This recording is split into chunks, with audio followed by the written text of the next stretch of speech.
Hey everyone, Pete Haskins here on this Esoteric Circle YouTube channel. Welcome to another video here, and it's just good to be with you. So I hope you are well, hope things are going well for you as we try to make sense of some of this stuff that's going on in the world, especially here in the month of May.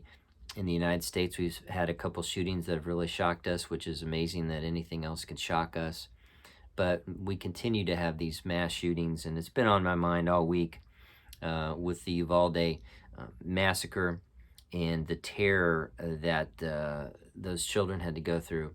And it has made me wonder. I don't know about you, but it has made me ponder many things about our future and who we are as a people, as a race, and not just a racial issue, but the race of humanity and where we're going. So I'm going to pull out P.D. Ouspensky and his essay, Esotericism and Modern Thought. So we're going to talk about school shootings, P.D. Ouspensky, and termites. Yeah, termites. When Ouspensky wrote this essay, this is right at the beginning of World War I, wrote it in about 14. He was coming back from a trip to Ceylon, which is a trip which he was really searching for someone like Gurdjieff. And he found him eventually, but in the midst of that, he found a lot of answers for himself. And as he wrote these essays, it was at the beginning of this descent into chaos of World War I. And he wrote about this in this context.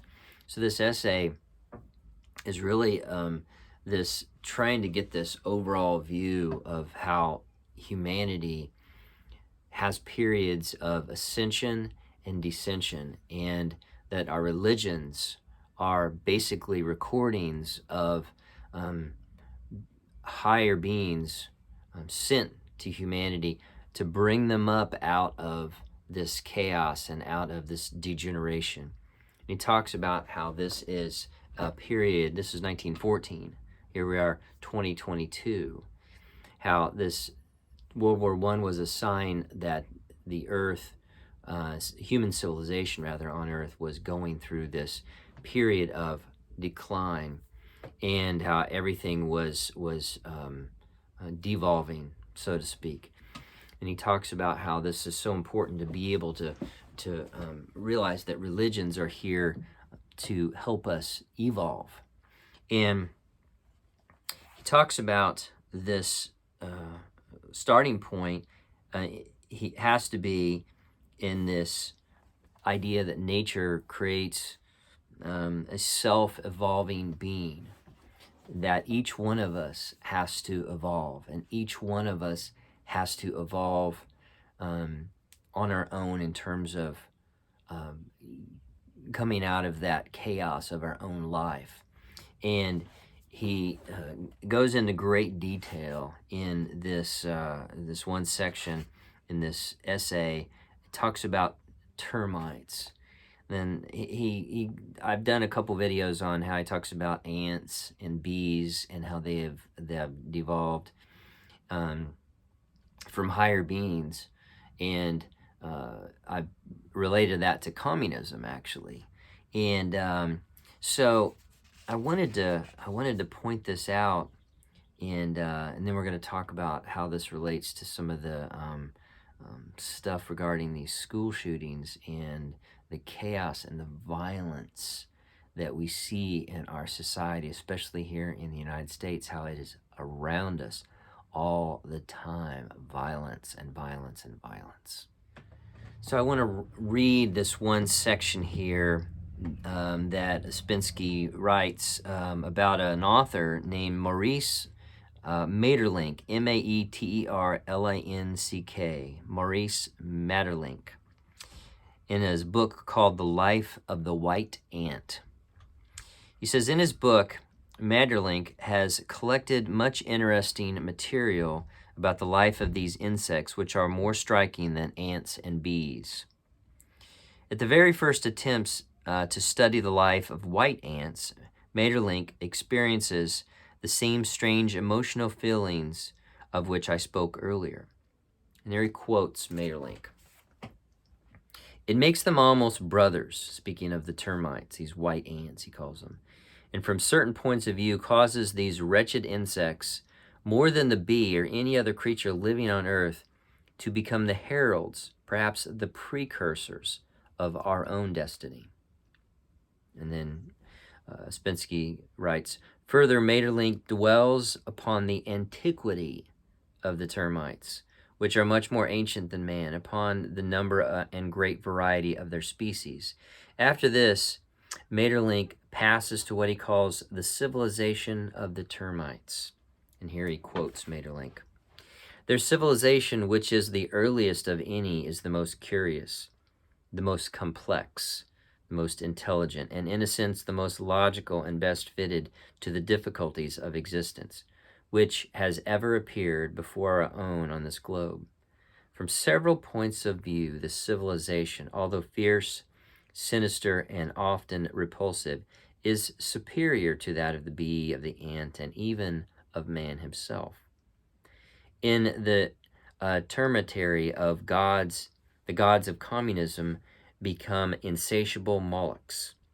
The more they are given, the more they require, and they persist in their demands until the individual is annihilated and his misery complete. This appalling tyranny is unexampled among mankind, for while with us it at least benefits the few, in the termitary no one profits. The discipline is more ferocious than that of the Carmelites or the Trappists, he writes, and the voluntary submission to laws or regulations proceeding one knows not whence is unparalleled in any human society. A new form of fatality, perhaps the cruelest of all, the social fatality to which we ourselves are drifting, has been added to those we have met already and thought quite enough. There is no rest except in the last sleep of all. Illness is not tolerated, and feebleness carries with it its own sentence of death. Communism is pushed to the limits of cannibalism and copography, compelling the sacrifice and misery of the many for the advantage and happiness of none. And all this in order that a kind of universal despair may be continued, renewed, and multiplied so long as the world shall last. These cities of insects that appeared before we did might also serve as a caricature of ourselves, as a travesty of the earthly paradise to which most civilized people are tending. And then Ouspensky says, Maeterlinck shows by what sacrifices this ideal regime is bought. He quotes him here finally in this last section here. They used to have wings. They have them no more. They had eyes which they surrendered. They had a sex. They have sacrificed it. And then Ouspensky says, the only thing he omits to say is that before sacrificing wings, sight, and sex, the termites had to sacrifice their intelligence. One of the things which is kind of a takeaway from that reading is this idea that we see this degeneration of our civilization right before us, and we see us unable to govern ourselves. We see ourselves unable to police ourselves. We see ourselves unable to reason with one another. We see ourselves unable to care for one another. We see ourselves unable to have compassion on those who are suffering. We are in the name of order and of God, we are sacrificing these personal freedoms, and it is absolutely horrifying to me to see this chaos begin to unfold. Now, On an esoteric level, this has to do with you. What do you do? One of the things that we're doing here is we're trying to bring out this idea that this evolution that has to occur, this spiritual evolution, that you are on this path, this hero's journey that we talk about, with Campbell. This journey, all this stuff about, fourth way and esoteric Christianity and all this stuff, it's all about you moving into this higher level of being and moving out of this, because without a higher consciousness, we are just crawling creatures. And that's what Charles Ashton said right there. Without higher consciousness, we are just crawling creatures. We are going to be subject to not just the political system of communism or of fascism. We are going to be subject to, or of capitalism for that matter. We are going to be subject to forces that are inundated with these A influences. And we, as Moraviev points out in Gnosis, we have to search for these B influences. We have to search for these B influences and not get overtaken by these A influences. These influences that see us overwhelmed by fear and anger and all the negative emotions. We have to search for this, and you have to search for this, and that's what this is all about. Well, if you have gotten to this part of the video, you are awesome. Thank you, and just want you to know that we have a separate group that meets on Discord. That's a gamer app, but we're using it to our advantage. So we have a group that is just studying Moravia right now and Gnosis 1. So if you are wanting a deeper connection with an online community that is actually very healthy, very open, we meet on Saturday mornings, and we meet for an hour at 10 a.m. Central Time. And if you want to be involved, please comment here and we can exchange emails and I can give you an invitation. But just know there's hope. Just know there's a roadmap here, and it's going to be okay.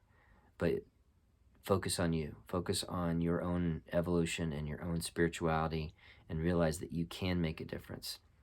And we are, as a civilization, tending toward this really sinister stuff with that Ouspensky saw a century ago, and he compared it to termites and bees and ants, and you don't want to go there, and I don't either. So we're working hard at awakening in the midst of this chaos, and that's possible.